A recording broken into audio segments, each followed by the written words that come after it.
আসসালামু আলাইকুম এক্সট্রাহুল ব্লগ থেকে আপনাকে স্বাগতম। আজকের কম্পিউটার বেসিক কোর্সের প্রথম পর্ব। আপনি ফ্রিতে বেসিক কম্পিউটার কোর্স সম্পূর্ণ করতে পারবেন ইনশাআল্লাহ। আপনাদেরকে আমি ধারাবাহিকভাবে step by step basic computer কোর্সের যাবতীয় সব কিছু বোঝানোর চেষ্টা করব। বেসিক কম্পিউটার কোর্সের সর্বপ্রথম ক্লাসটি হলো আপনি বেসিক কম্পিউটারে কী কী ডিভাইসগুলো প্রয়োজন এটা আপনাকে জানতে হবে। এটা আপনি সাধারণত সবাই প্রয়োজনীয় জিনিস আপনারা বুঝতে পারবেন এটা দেখে, এটা আপনার জানা আছে। তারপর আমি আপনাদের স্টেপ বাই স্টেপ ধারাবাহিকভাবে বোঝাবো ইনশাআল্লাহ। ভিডিওটি ফার্স্ট থেকে লাস্ট পর্যন্ত দেখার জন্য অনুরোধ করছি। বেসিক কম্পিউটারের বেসিক ডিভাইসের মধ্যে এটা হলো একটা ডেস্কটপ, সম্পূর্ণ সেটআপ একটা ডেস্কটপ। আপনার পাশে দেখতে পাচ্ছেন এটা হলো সিপিইউ, সেন্টার প্রসেসিং ইউনিট। এটা হলো মনিটর, আর এটা এর নিচে হলো কিবোর্ড, কিবোর্ডের পাশে হলো মাউস। এই সম্পূর্ণ চারটা ডিভাইস মিলে একটা ডেস্কটপ। এখন জানতে হবে ডেস্কটপটা কি। ডেস্কটপ কম্পিউটার একটি ব্যক্তিগত কম্পিউটার যা দৈনন্দিন কাজে একটি মাত্র জায়গায় বা টেবিলে রেখে ব্যবহার করা যায় এমন একটি কম্পিউটার, যার নাম হলো ডেস্কটপ কম্পিউটার। এটা হলো এলইডি মনিটর, আগে ছিল সিআরটি মনিটর, বর্তমানে এটা অনেক ভালো ব্র্যান্ডের, আপনারা চাইলে এটা কিনতে পারেন। তারপর দেখতে পাচ্ছেন এটা হলো রাউটার, যার মাধ্যমে আপনি ইন্টারনেট কানেকশন করে ওয়াইফাইয়ের মাধ্যমে আপনি এটা ব্যবহার করতে পারেন। এই রাউটারটা অনেক ধরনের হতে পারে, 2 এন্টিনার, 3 এন্টিনার, 4 এন্টিনার, 5 এন্টিনার এভাবে হতে পারে। আপনার ভালো ব্র্যান্ডের মধ্যে আপনারা কিনতে পারেন।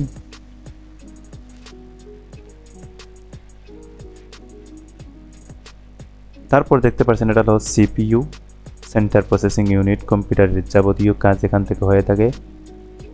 মাদারবোর্ড, প্রসেসর, হার্ড ডিস্ক সবগুলো এখানের মধ্যে রয়েছে। এর মাধ্যমে সম্পূর্ণ কম্পিউটার পরিচালিত হয়। এটা হলো একটা হেডফোন।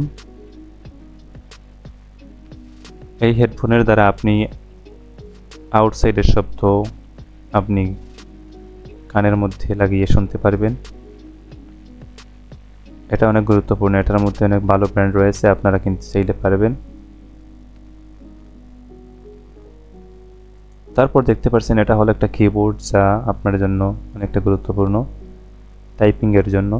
আপনি ইংলিশ, বাংলা, আরবি যাবতীয় টাইপ এই কিবোর্ডের মাধ্যমে করতে পারবেন। তারপর দেখতে পাচ্ছেন এটা হলো মাউস। মাউসের দুই পাশে রয়েছে দুইটা সাইড, এটা হলো লেফট সাইড, এটা রাইট সাইড। আর এই চাকাটা হলো স্টল বার, যার মাধ্যমে আপনি একটি লেখাকে আপনি উপর নিচ করতে পারবেন, বা বিভিন্ন সফটওয়্যারের ছবিগুলো আপনি উপর নিচ করতে পারবেন। উপরে দেখতে পাচ্ছেন আমি এই চাকাটা আমি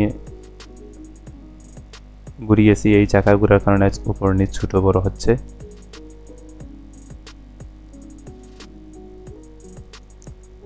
তারপর দেখতে পাচ্ছেন এটা হলো ইউপিএস। কম্পিউটার একটি গুরুত্বপূর্ণ একটি দিক হলো ইউপিএস। এই ইউপিএসের মাধ্যমে আপনি কারেন্ট চলে যাওয়ার পর ব্যাকআপ দেওয়ার জন্য এই ইউপিএসটা খুবই গুরুত্বপূর্ণ। আপনি যখন একটা কম্পিউটারের গুরুত্বপূর্ণ কাজে নিয়োজিত, তখন হঠাৎ কারেন্ট চলে যাওয়ার পর আপনি এই কাজগুলো, ডকুমেন্টগুলো আপনি সেভ না করতে পেরে আপনার পুনরায় কাজ করতে হয়। কিন্তু এই ইউপিএসের দ্বারা আপনি কম্পিউটার কারেন্ট চলে যাওয়ার পর আপনি সেভ করে অফ করতে পারবেন। এটাও একটা খুব গুরুত্বপূর্ণ একটা অংশ। তারপর দেখতে পাচ্ছেন এটা হলো সাউন্ড বক্স, এর মাধ্যমে আউটসাইডে আপনি শব্দ শুনতে পারবেন কম্পিউটার থেকে। এই সাউন্ড বক্সে অনেক কোয়ালিটি হতে পারে, কালো, নীল, অনেক রকমের আছে ব্র্যান্ডের, আপনারা চাইলে কিনতে পারেন ভালো কোয়ালিটির।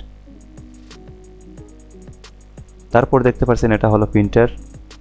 এই প্রিন্টারের মাধ্যমে আপনি কম্পিউটারের লেখা আপনি প্রিন্ট করতে পারবেন, গুরুত্বপূর্ণ ফাইল। লিখে আপনি এই প্রিন্টারের মাধ্যমে আপনি প্রিন্ট করতে পারবেন। এটা একটা খুব গুরুত্বপূর্ণ। তারপর আগে বলছিলাম যে রাউটারটা 3 এন্টিনা হতে পারে, 4 এন্টিনা হতে পারে। আরও একটি রাউটারকে আমি আপনাদের সামনে উপস্থাপন করলাম।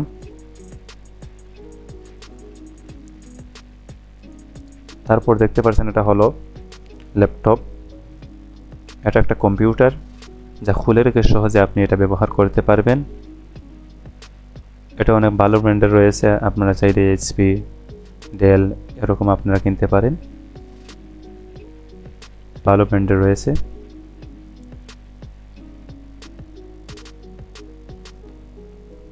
ইনশাল্লাহ আপনারা অনেক ডিভাইসের নাম আপনারা হয়তো জানেন, কিন্তু আপনাদের সামনে আবার উপস্থাপন করলাম। এখন আপনাদেরকে একটা বিষয় লক্ষ্য করতে হবে, আপনারা কম্পিউটার কিভাবে চালু করবেন। আপনাদেরকে দেখিয়ে দিচ্ছি। এটা হলো একটা পাওয়ার বাটন। এখানে আপনারা ক্লিক করলে কম্পিউটার চালু হবে।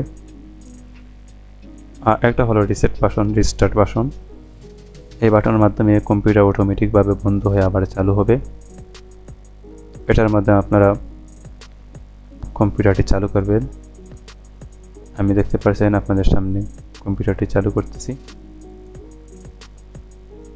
এটা হলো পিসি বা ডেস্কটপের একটা আমি আপনাদের বুঝালাম পাওয়ার বাটনটা।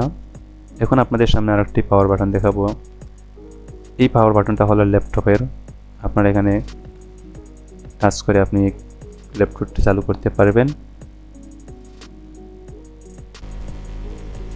তারপর দেখতে পাচ্ছেন এটা হলো CPU, central processing unit. Computer যাবতীয় কাজ এই সিপিইউ দ্বারা করা হয়। এটাকে আপনাদেরকে আমি আগে বলছিলাম, এটা হলো পাওয়ার বাটন, এটা দ্বারা কম্পিউটার অন করবেন। আর এটা হলো রিস্টার্ট বাটন, এটা দ্বারা কম্পিউটার অটোমেটিক বন্ধ হয়ে আবার চালু হবে। তারপর এটা দেখতে পাচ্ছেন, এটা ইউএসবি ডাটা কেবল। এটা হলো আপনার হেডফোন দ্বারা আপনি আউটসাইডে আপনার ভয়েস আউট করতে পারেন। এটা হলো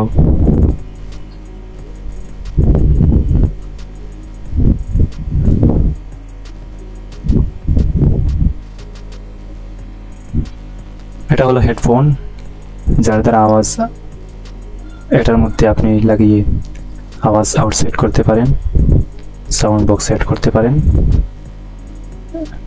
এটা হলো ইনপুট, যার দ্বারা আপনি রেকর্ড সবকিছু করতে পারবেন। এটা হলো ইউএসবি ডাটা কেবল, এটার দ্বারা আপনি মাউস সেট কেবল এটাকে লাগাইতে পারবেন। তারপর দেখতে পাচ্ছেন এটা হলো একটা কানেক্টিং সংযোগ। প্রথমে দেখতে পাচ্ছেন পাওয়ার পয়েন্ট, এটা আগের ধরনের। তারপর দেখতে পাচ্ছেন HDMI মনিটর, সিপিইউর সাথে কানেক্টেড। তারপর দেখতে পাচ্ছেন ইন্টারনেট লাইন সংযোগ, আর হলো ইউএসবি কেবল, এটা আপনি ব্যবহার করতে পারেন। তারপর দেখতে পাচ্ছেন লাইন ইন জ্যাক আর লাইন আউট জ্যাক। এটার মাধ্যমে আপনি কি করতে পারেন, স্পিকারের আওয়াজ ইন করতে পারেন এবং স্পিকারের আওয়াজটা আউট করতে পারেন। এটার দ্বারা দুইটা ব্যবহার করলে আপনি আউট এবং ইন দুইটি করতে পারবেন। এটা হলো মাইক্রোফোন জ্যাক, আপনি ব্যবহার করে আপনার মাইক্রোফোনটা ইন করতে পারবেন। এই হলো বেসিক কম্পিউটারের একটি গুরুত্বপূর্ণ বিষয়, যা আমি আপনাদের সামনে উপস্থাপন করলাম। এখন আপনাদেরকে আরো একটি বেসিক কম্পিউটার একটা গুরুত্বপূর্ণ দেখাবো, যেটা হলো এই যে আপনারা দেখতে পাচ্ছেন আমার সামনে যেটা মাউসের আমি ক্লিক করতেছি, এটা ঘুরতেছে, এটার নাম হলো কার্সন। এটা দ্বারা আপনি যেখানে ক্লিক করবেন এটা ব্যবহার করে মাউসের রাইট এবং লেফট বাটনে ক্লিক করে এটা ব্যবহার করা যায়। এই হলো আমার বেসিক কম্পিউটারের গুরুত্বপূর্ণ একটা বিষয়। বন্ধুগণ, আপনারা সর্বপ্রথম স্টার্ট বাটনে ক্লিক করবেন। ক্লিক করার পর দেখতে পাচ্ছেন নিচে পাওয়ার, আপনারা এখানে ক্লিক করলেন। ক্লিক করে দেখতে পাচ্ছেন রিস্টার্ট, তারপর দেখতে পাচ্ছেন শাটডাউন, আর হলো স্লিপ, এই তিনটা অপশন। কিন্তু আমার আপডেট ছাড়, তাই আমার অনেক অপশন দেখাচ্ছে, কিন্তু মেইন তিনটা হলো রিস্টার্ট, শাটডাউন, স্লিপ। এখন আপনাদেরকে জানতে হবে রিস্টার্টটা কি। রিস্টার্ট আমি আগে বলছি, কম্পিউটার অটোমেটিক বন্ধ হয়ে আবার চালু হবে। আর শাটডাউন হলো আপনি ডাইরেক্টলি কাজ সম্পন্ন করে সেভ রেখে কম্পিউটারকে রিফ্রেশ করে শাটডাউনের মাধ্যমে সম্পূর্ণ প্রসেসটা আপনি অফ করে দিবেন। এই শাটডাউনের মাধ্যমে শাটডাউন ক্লিক করলে আপনার কম্পিউটার বন্ধ হয়ে যাবে। তারপর দেখতে পাচ্ছেন স্লিপ, এটা হলো কম্পিউটার ঘুমিয়ে পড়বে। আপনি যখন স্লিপ করে রাখেন কম্পিউটার সম্পূর্ণ ঘুমিয়ে পড়বে। যখন আবার কিবোর্ড বা মাউসের মধ্যে ক্লিক করবেন অটোমেটিক স্লিপতে ঘুম থেকে উঠে পড়বে। আপনাদেরকে এখন বুঝালাম যে কম্পিউটার কীভাবে অন করতে হয়, কীভাবে অফ করতে হয়। ইনশাআল্লাহ সামনে দ্বিতীয় পর্বের স্টেপ বাই স্টেপ আপনাদের সামনে উপস্থাপন করব। আশা করি এই ভিডিওটা আপনাদের ভালো লেগেছে। ভালো লাগলে আমার চ্যানেলটি সাবস্ক্রাইব করে পাশে থাকবেন, লাইক এবং শেয়ার করে। আসসালামু আলাইকুম ওয়া রাহমাতুল্লাহি ওয়া বারাকাতুহু।